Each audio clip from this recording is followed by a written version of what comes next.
Salut les amis! Aujourd'hui, on plonge au cœur d'un sujet passionnant et crucial pour l'avenir de l'Afrique, la microfinance et la sécurité des données. Vous savez, la confiance est la clé de toute relation, surtout quand il s'agit d'argent et d'informations personnelles. C'est là que la protection des données devient un véritable pilier stratégique, capable de transformer la confiance en performance. Dans notre monde hyper connecté, la sécurité des données n'est plus une option, mais une nécessité absolue. En Afrique, la microfinance vit une transformation digitale incroyable, mais cette accélération s'accompagne d'une préoccupation majeure, la protection de toutes ces informations sensibles qui circulent. C'est un terrain de jeu pour les cybercriminels, et nos institutions doivent être prêtes. Imaginez toutes les informations que les institutions de microfinance gèrent quotidiennement. Identité, biométrie, historique de transactions, évaluation.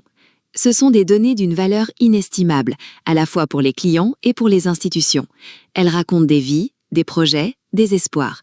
Les protéger, c'est protéger l'avenir de chacun. C'est un paradoxe fascinant que nous vivons en Afrique. La digitalisation ouvre la porte au financement pour des millions de personnes. Mais en même temps, elle expose ces mêmes clients, souvent les plus vulnérables, à des risques inédits. Des risques qui sont parfois mal compris, mais que nous devons absolument adresser de front. Ceux qui, pour la première fois, confient leurs données à une institution financière méritent une garantie absolue. C'est une obligation éthique, une exigence réglementaire et surtout un impératif de confiance.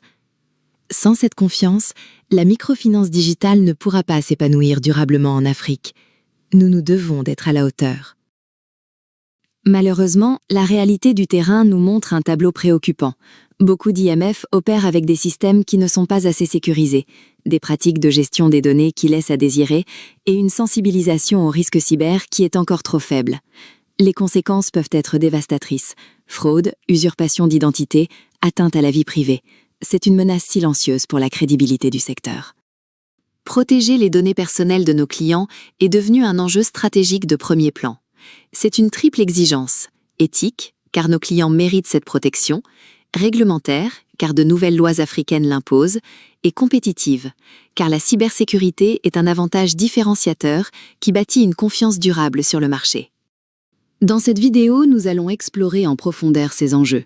Nous allons analyser les menaces, décrypter les obligations réglementaires émergentes et surtout, nous concentrer sur les bonnes pratiques et les solutions technologiques innovantes qui permettent aux institutions africaines de renforcer leur sécurité tout en maintenant la qualité de leurs services.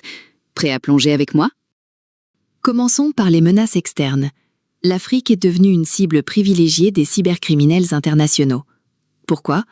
Un secteur financier en plein essor, des infrastructures de sécurité encore en développement et un cadre réglementaire qui se construit. Le phishing et les ransomware sont monnaie courante, paralysant des opérations et exposant nos données les plus sensibles. Mais parfois, le danger vient de l'intérieur. Des employés, par malveillance ou simple négligence, peuvent devenir une faille. Des accès non autorisés, des mots de passe trop faibles, des droits mal gérés. C'est une vulnérabilité majeure dont les conséquences sur la confidentialité des données clients peuvent être dramatiques. Nos infrastructures technologiques sont aussi un point sensible. De nombreux IMF utilisent encore des logiciels obsolètes, des serveurs mal protégés et communiquent parfois sur des réseaux non sécurisés. Ce n'est pas toujours un manque de conscience, mais souvent un manque de ressources pour investir dans une sécurité adaptée. Mais l'investissement est vital. Le mobile money, c'est génial pour l'inclusion financière, mais ça crée aussi de nouveaux vecteurs d'attaque. Le SIM swapping, par exemple, qui permet de prendre le contrôle d'un numéro pour accéder au compte, ou des applications mobiles mal sécurisées, sans oublier les agents de terrain qui utilisent leur propre téléphone.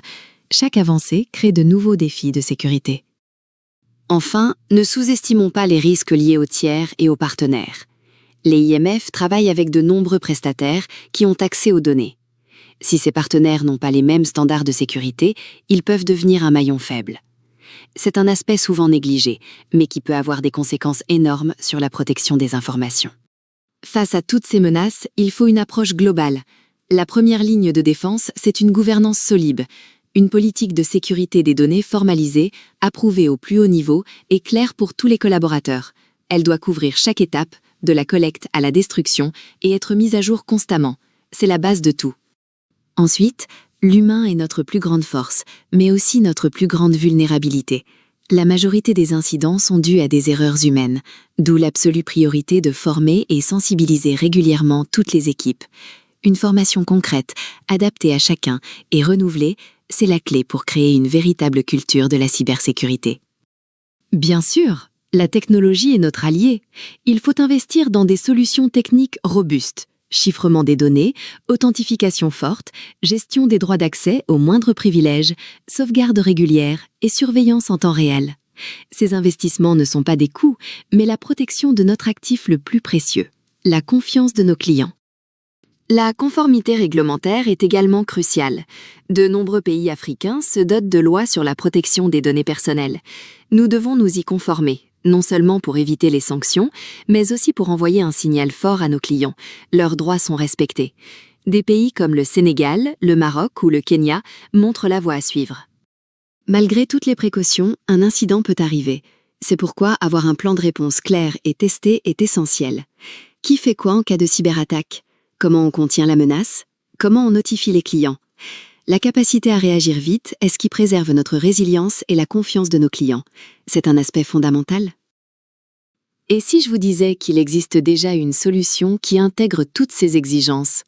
C'est Wedgram, société basée à Dakar, reconnue comme le numéro 1 en Afrique pour le développement d'applications. Leur solution Smart MiFIN est une véritable référence. Architecture de sécurité robuste, gestion des droits d'accès ultra sophistiqués, chiffrement de données de niveau militaire et une conformité réglementaire intégrée. Smart MiFIN, c'est la garantie d'une gestion sécurisée et conforme pour les IMF à travers toute l'Afrique. Un champion africain au service de la confiance. En conclusion, la sécurité des données n'est pas une option pour la microfinance africaine, c'est une condition indispensable. C'est une question de justice sociale, de dignité humaine et de développement durable. Protéger les informations de nos clients, c'est protéger leur avenir. Des acteurs comme Webgram avec Smart MiFIN montrent la voie d'une technologie financière africaine responsable, sécurisée et qui place l'humain au centre. Ensemble, construisons une Afrique digitale basée sur la confiance. N'hésitez pas à les contacter pour en savoir plus.